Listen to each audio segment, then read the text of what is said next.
Hello and welcome back to a new episode of What's the Deal With? And this time I am going to be talking about RAM rolls, so Royal Australian Mint rolls of coins. Now if you're not familiar, we're going to be talking about $2 specifically because this is where they do the most business. So this is a roll of 25 $2 coins. This is the Invictus coin. You can see the design on that side and Queen's head on the bottom. There's 25 coins in there, $50 face value for that roll. Now this is a collector's roll. Now what do I mean by that? So what I mean by that is when this coin came out, and when any $2 coin comes out, they release these rolls for purchase as a collectible item. And by that they charge $100 RRP, so twice the face value because it's a product, it's not just getting the coins. They limit them to 5,000 rolls made, and they're only available through authorized dealers. The RAM don't sell them themselves because it is a bit too close to just general currency, and they're not allowed to sell currency directly. Or they are, but it causes all kinds of tax implications, so it doesn't become feasible. So they don't do it. So it's only through their authorized dealers that these are available. And normally they go on sale and they're sold out pretty quickly because a lot of people collect these rolls to keep them like this, and they have one for each of the $2 releases they've done, which I think they began in 2014, I believe, with the official RAM rolls. Now they're very different. They look the same and they feel the same as a bog standard kind of dirty old random change roll you might get from a coin dispensing machine in a bank, but obviously they have been designed to be bought as a product for above face value for collectors. And there's been an increase in the number of people interested in these rolls, and recent releases such as the World War II coin has seen skyrocketing prices for its roll, up to $700 for a $50 roll of coins. So it's big business for collectors. And this world of collecting was shocked in these last few weeks after the emergence of what's being dubbed reject rolls.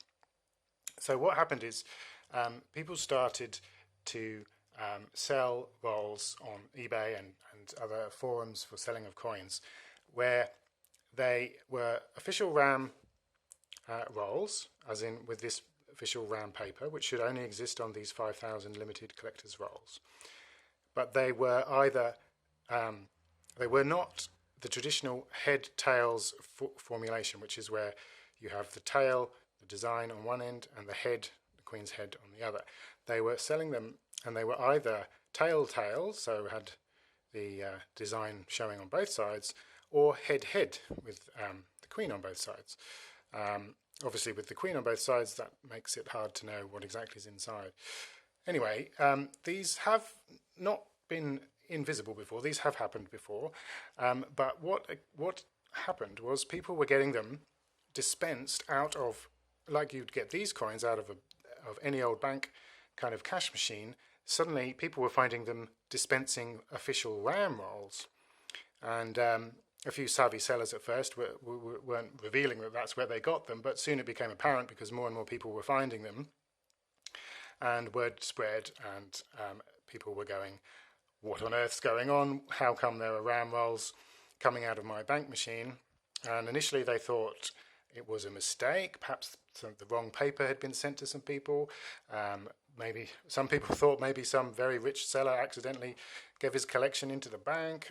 There was all kinds of theories, and no one really knew. And what turned out to be the case after contacting the RAM themselves is it turns out there was a quality control mechanism in the manufacturing of these rolls, whereby they decided a few years back, it's not entirely clear when this was decided, that if the roll was made head or tail, that wasn't good enough. And so it was rejected as being suitable for sale as a collector's roll. And these rolls were being put aside and stockpiled as rejects. So they were rejects in terms of being a roll, but they were obviously still real, genuine coins inside, so they were being stockpiled to one side. And it got to the point where, for some reason, RAM decided that they didn't need to stockpile them anymore, and they sent them over to various banks around the country. Now, their expectation was that they would open up these rolls and put the coins in their tills or in their cash machines that dispense individual coins. But because people haven't really been demanding much currency this year because of the whole coronavirus situation, banks weren't needing to open them, and so they were just putting them straight into their ATM machines for dispensing. And we've actually managed to get our hands on a couple. We've got a head and a Aboriginal elder tail coin. So our suspicion is that, well, we can tell from this one, it's got a Jody Clark effigy and a 2019 date, that has to be all Jody Clark effigy coins, Aboriginal elders, and because we got this one at the same time, we expect that to be the same.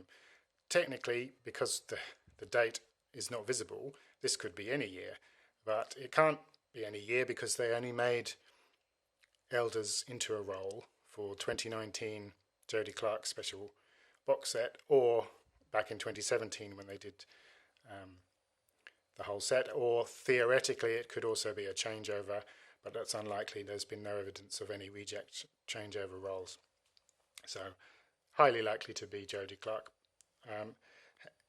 Anyway, these rolls have suffered slightly because they've been handled more than going directly to consumers, and they've gone through machines and they've been spat out of machines and had gravity push them around. But inside, they're going to be the same quality of coin as would normally go into a roll. The quality control is an external one, and it's going, it's not good enough to sell. Presumably, there could theoretically be some reject rolls that are still head tails, but have not quite neat enough paper, or some loose paper, or some tears or something, but we haven't got firm evidence of that. Anyway, so the RAM has confirmed that this is how they exist. No one really knows exactly how many there are, but it seems to be quite a lot because of just from judging by how many have gone on sale and how many people have come across. And people trying to sell them have started off trying to sell them for not far off the full price of that roll at the going rate. But then when people became savvy as to this is how you got hold of them, then the prices of those that people were willing to pay has dropped a bit.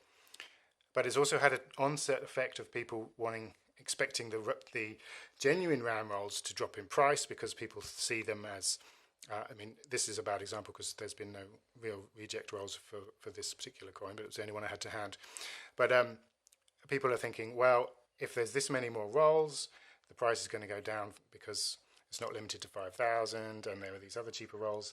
And because people are worried the price is going to go down, people have been selling to get some money on their rolls before it goes way down, and that obviously becomes a self-fulfilling prophecy. When the market's flooded with them for sale, the price goes down naturally. So a lot of people are very upset naturally. They spend, even $100 is twice the face value, but many rolls go for 2, 3, as I say, up to a lot of money for single rolls on the belief that only 5,000 existed. Now, you can argue that only 5,000 may exist in this perfect kind of head-tail configuration, but people are generally unhappy that RAM have allowed this to happen, and it's kind of shaken the whole collecting community in this regard. Now, RAM have confirmed that they are considering adding a seal or some kind of identifying marking to the genuine rolls to confirm that they are considered the real deal and part of the 5,000 count, and that any rejected rolls would not get that, and therefore could be clearly identified beyond whether it's head, tail, tail, tail, etc., as being a genuine roll, as a non-genuine roll, as in, sorry, genuine but not of the official 5,000 release. Now, if I show you here for an example, this is a 20-cent one, but this is a roll from a company called Cotton & Co., where you can send coins in to be rolled, whether you have them in bags or whether you had a roll that broke and wanted to re-roll it. They take coins that are clearly uncirculated. They have to be confirmed as uncirculated. This one has seen a bit of wear, but they roll it with their own machinery and with their own wrapping, and they put this holographic sticker on, and that includes, very hard to see on the camera, a serial number to identify it, and they will guarantee you that this contains what it purports to say, to have from the ends, and also that they are all not just the same but all uncirculated. And so we imagine it's that kind of technology that the RAM are considering using for their official rolls to distinguish them from any seconds that may emerge. I imagine they probably will do other things, such as if they're sending these rolls off, perhaps consider breaking them up before they send them to the bank, so that there's no risk of them coming out in untouched format. But yeah, this is going to rock the roll market for a little while, and we'll explain if you've seen some dropping prices or some crazy prices going on with rolls, if you're in any way familiar with that roll market. And I thought perhaps you'd be interested to know whether you collect rolls or not. It's an interesting thing that's happened, and it'll be interesting to see how it affects values and how RAM react to it with their releases. They are releasing more rolls very soon. We're expecting probably another $1 and another $2 coin issue this year, 2020. So those would normally be available as rolls. So we will see how they handle that release and how the public handles the buying and collecting of those rolls after this situation. Anyway, if you had any thoughts on the matter, I'd love to hear from you in the comments. Otherwise, please feel free to subscribe and get more videos from us here at CoinJam. Thanks for watching.